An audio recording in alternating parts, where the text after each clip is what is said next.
有一位朋友问这样的问题，说我家孩子这2天老是咳嗽，吃了很多的药，仍然是不见效，又不想打针，不想去医院，问有什么好办法。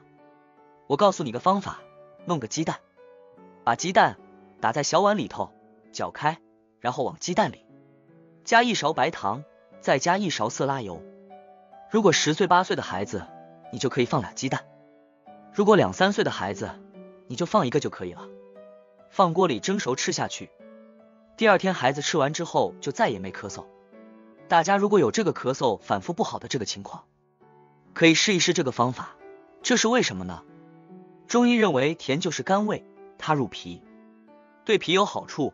鸡蛋把它蒸熟，外边是淡青白色，里边淡黄黄色，在中医的五行学中讲白色能够入肺。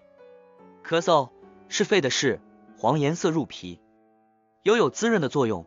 我们的肺它是喜润而物燥的，整个的鼻腔一直到我们的咽喉，一直到我们的肺里，在中医中都归肺管。1个鸡蛋，1勺白糖，1勺色拉油，它联系的就是我们的肺和脾胃之间的关系。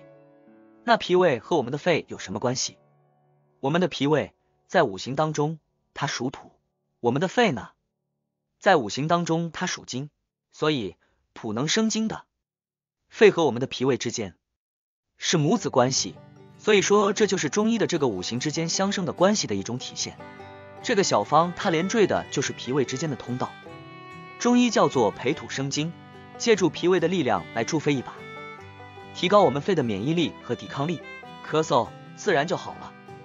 还有一次呢，家长跟我聊孩子病情，孩子一旦感冒了就不爱吃东西，然后给他用点健胃消食片，爱吃东西了，感冒就好了。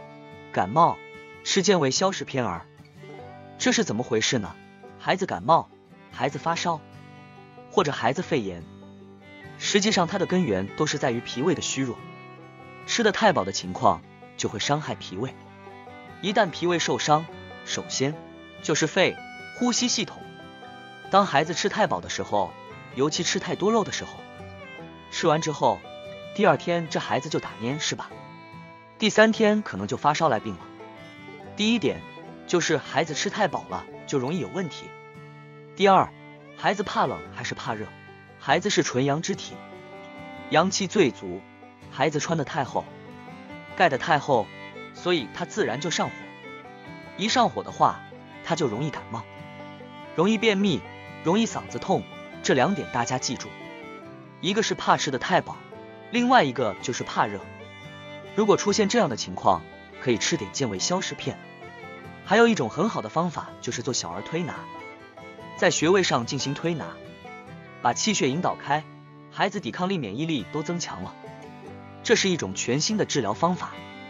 本视频提到的所有中草药，在视频的描述栏里有链接，请在使用本视频里提到的所有中草药前，请咨询医生。如您有任何的问题，请在视频下方留言，我们将有专业的中医师为您解答。谢谢观看，请点赞、关注、留言、转发。